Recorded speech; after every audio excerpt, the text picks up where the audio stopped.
Alors, je vous disais dans cette série de petites vidéos qu'il y a trois secrets.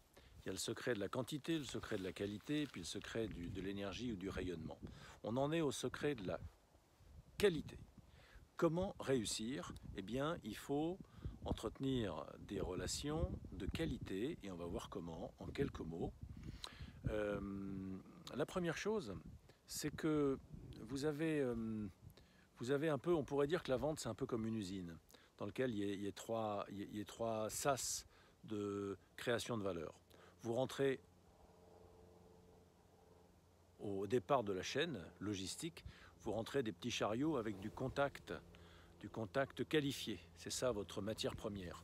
Puis vous allez la faire passer par une phase de prospection, c'est-à-dire que vous allez qualifier un interlocuteur qui est décisionnaire, et vous allez identifier auprès de cet interlocuteur quels sont ses besoins et ses désirs, autrement dit, ses motivations et ses besoins. Quand vous aurez ça, vous serez en capacité de faire une proposition. Donc vous allez rentrer en phase de négociation.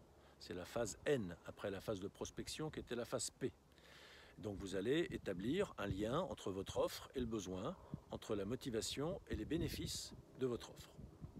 C'est du b.a.-ba du commerce que je vous raconte là, c'est tout simple, c'est tout simple.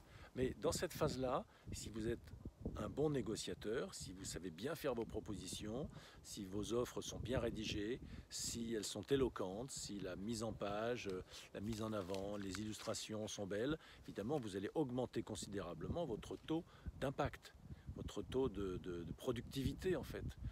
Il y a des gens qui font 5 propositions, il n'y en a qu'une qui marche. Il y en a d'autres, il faut qu'ils fassent 10 propositions pour qu'il y en ait une qui marche. Il y en a d'autres, qui font 3 propositions pour qu'il y en ait une qui marche. Et puis il y en a les experts qui font peu de propositions, mais il y a un gros taux de réussite sur les propositions qu'ils font. Voilà, donc ça, la qualité de l'entretien de vente, la qualité de la technique de vente va vous aider à bien établir des bonnes relations, à bien optimiser votre cycle de négociation. Et puis ensuite, il y a la partie conclusion, donc c'est des techniques de closing, et on verra éventuellement ensemble lesquelles vous permettront d'optimiser votre démarche en termes de technique de vente. Mais surtout, il y a 4 choses qu'il faut impérativement savoir faire quand on veut rentrer dans cette qualité de relation avec des interlocuteurs. Et je vais vous dire quelles sont ces 4 choses selon moi. Vous savez qu'on a parlé un peu des 4 énergies, terre, eau, air, feu. Je ne vous l'apprends probablement pas. La terre, c'est le concret, c'est l'enracinement, c'est la structure. L'eau, c'est la relation, c'est les émotions. L'air, c'est l'inspiration, c'est les idées. Et puis le feu, c'est l'action, les résultats. Et puis je dirais, l'essence des choses. Bon, on pourrait dire ça comme ça. Enfin bon, on y reviendra dans un instant. Donc, qu'est-ce que ce serait que les 4 conseils pour optimiser toute relation? La première chose, c'est une relation commerciale, par exemple. La première chose, c'est de vous enraciner dans votre corps. Ça, c'est vaut pour la terre.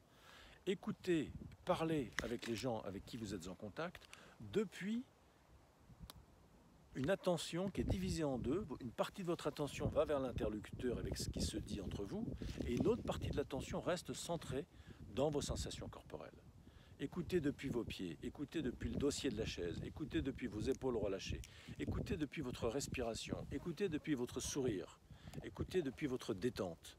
Et quand il y a une tension qui survient dans votre détente, écoutez depuis cette tension qui est survenue dans votre détente. Voilà, écoutez depuis l'espace de vos sensations physiques. Vous aurez un enracinement, une capacité d'impact renforcée parce que vous aurez mis les 2 doigts dans la prise électrique. C'est la prise du vital.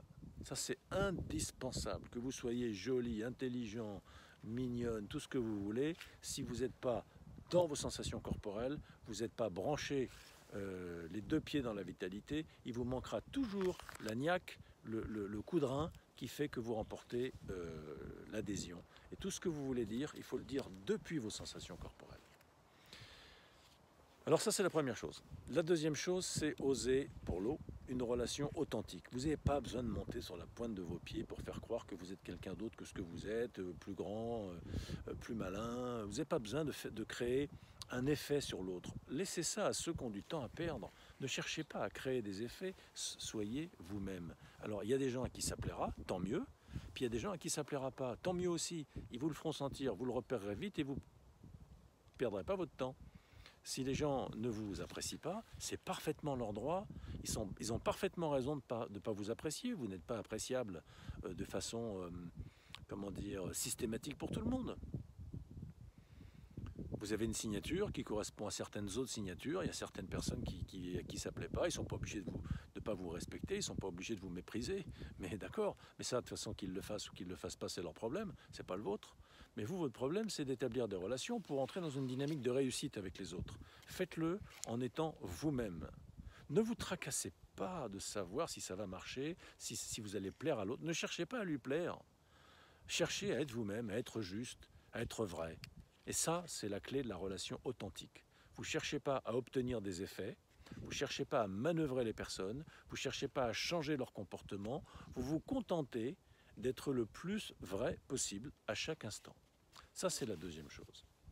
Alors, la troisième chose qui correspond à l'élément R, c'est celle d'explorer avec enthousiasme, avec un esprit pétillant, avec plaisir, avec joie de vivre. Eh bien, qu'est-ce qu'on pourrait bien faire ensemble?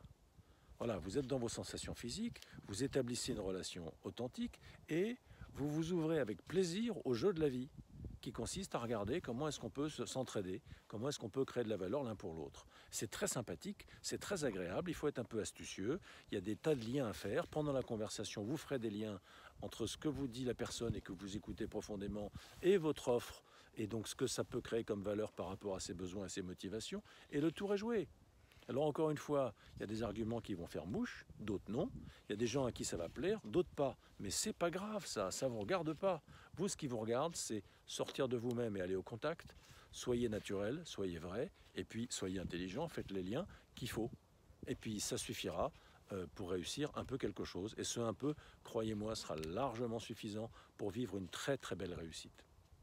Cependant, il y a encore un quatrième point. On a parlé de la terre, on a parlé de l'eau, on a parlé de l'air, on va parler du feu, si vous voulez bien. Ce serait quoi l'attitude dans la relation qui est en relation avec la symbolique du feu et qui permet d'optimiser cette relation d'une manière qualitative? Eh bien, c'est justement le lâcher-prise sur le résultat. Vous faites une action juste, instant après instant, et ça se suffit à soi-même. Donc, vous avez établi une relation, vous avez découvert des choses de façon un peu exploratoire, sympathique, avec enthousiasme, vous avez vanté les mérites de ce que vous croyez être une bonne solution pour l'autre, vous n'êtes pas mêlé de vouloir l'influencer, quelle drôle d'idée. Qu'est-ce que vous avez besoin d'influencer les gens? Vous aimeriez qu'on cherche à vous influencer, vous? Alors, pas besoin d'influencer, il suffit simplement d'exprimer gentiment, naturellement, sincèrement, ce qui est vrai depuis votre point de vue à vous. Et le faisant, eh bien, vous avez tout simplement tout loisir d'être heureux avec l'autre, et quand il voudra acheter, ben, il achètera. N'allez pas vous mettre une pression pour le faire signer. Les techniques de closing, c'est des techniques de malade mental. Pardon de dire ça pour les grands commerciaux qui m'écouteront, mais ce sont ceux qui ont la fantaisie de croire qu'ils ont un pouvoir sur les autres. Personne n'a de pouvoir sur autrui, enfin. Les gens sont parfaitement libres. Alors ils sont libres de se laisser conditionner autant qu'ils voudront par d'autres crétins qui croient qu'ils ont le pouvoir de les enfumer. Mais en fait, la vérité, c'est pas ça du tout. Les gens sont libres, vous êtes libres, et vous n'avez pas de pouvoir sur autrui. De même que personne n'a de pouvoir sur vous. Alors pourquoi voudriez-vous absolument tordre le bras au destin pour que cette affaire soit signée plutôt que pas signée? Vous allez faire ce qui est de votre devoir, vous allez faire comme les compagnons du devoir, vous allez faire votre travail du mieux que vous pouvez, votre travail de découverte, d'exploration et de lien avec des bénéfices, et puis ensuite, quand vous avez fait ça, eh bien c'est fini. Il n'y a rien d'autre à faire, si ce n'est de proposer, et c'est ça la clé, de proposer de passer à l'action, en montrant que vous êtes prêt à y aller. Si vous voulez, vous n'êtes pas venu pour discuter avec des amis, vous n'êtes pas venu pour faire le tour de l'usine et apprendre des tas de choses. Vous n'êtes pas un stagiaire, vous n'êtes pas quelqu'un qu'on intègre dans l'entreprise, par exemple. Vous n'êtes pas un journaliste qui vient faire une enquête. Vous êtes quelqu'un qui vient chercher comment créer de la valeur pour cette personne autour de votre offre produit. Voilà. Et une fois que vous avez trouvé ça, eh bien vous proposez de le faire. C'est tout. Vous n'allez pas vous disperser, vous n'allez pas ne pas oser. Vous allez clairement, et ce sera ça le feu, vous allez proposer de passer à l'action. Il y a des gens qui ont tellement de complexes, sans s'en rendre compte d'ailleurs peut-être, qui font tout le cycle de vente bien comme il faut jusque-là, puis qui à la fin n'osent pas proposer. Ou alors à la fin, ils proposent de façon tellement en tournicotant qu'on n'y comprend rien. On ne sait même pas ce qu'ils veulent. Ou ils sont tout gênés. Il n'y a pas besoin d'être gêné, on a fait tout ça pour ça. Alors quand 9 fois sur 10 ça rate, et qu'enfin 1 fois sur 10 on tombe sur la perle rare de la personne qui a justement besoin de ce que vous proposez, vous allez tout simplement, non pas l'étrangler, mais tout simplement lui dire, bah alors on y va, c'est super, bravo, génial, je suis content de te rencontrer. Quand est-ce qu'on commence? C'est tout. Il n'y a pas besoin de faire des pieds et des mains, de monter sur vos pointes de pied, ni de vous cacher à la sournoise, arriver dans le feutré pour le poignarder dans le dos dès qu'il y aura l'autre tourné. C'est pas ça la vente. La vente c'est simple. La vente c'est la vie. Il suffit juste de vivre et d'aimer. Et donc quand vous aimez les gens, vous les respectez. Quand vous les respectez, vous ne cherchez pas à les influencer pour qu'ils signent parce que vous en voulez à leur portefeuille. Vous n'en voulez pas à leur portefeuille. Vous voulez simplement faire votre métier pour des gens que ça intéresse que vous le fassiez pour eux. Alors évidemment, ça a un prix, donc ils vous donnent quelque chose en retour. Mais ça, c'est de l'intendance, ça, c'est pas le problème. C'est pas la finalité, l'argent. Donc il n'y a pas besoin de croiser les doigts, de faire des regards comme ça. Vous voyez ce que je veux dire? Vous pouvez être détendu par rapport à ça. Voilà, pour moi, là s'arrête la qualité d'un entretien de vente. Les techniques de vente, on vous en apprendra, mais c'est pas ça qui fait la différence. Ce qui fait la différence, on va dire que la quantité, moi je dirais que ça pèse pour 10 ou 15% de la réussite. La qualité, ça pèse plus. Ça pèse peut-être pour 15 ou 20%. Et on va arriver à quelque chose comme 30 ou 35%. Ce qui fait vraiment le gros ingrédient de la réussite, c'est autre chose encore. Et ce sera l'objet de la prochaine vidéo, c'est l'énergie. Ce qui est transmis, c'est la gagne, c'est l'attitude, c'est le rayonnement. Voilà, c'est ça, c'est le vrai secret de la réussite et on va en parler dans un instant.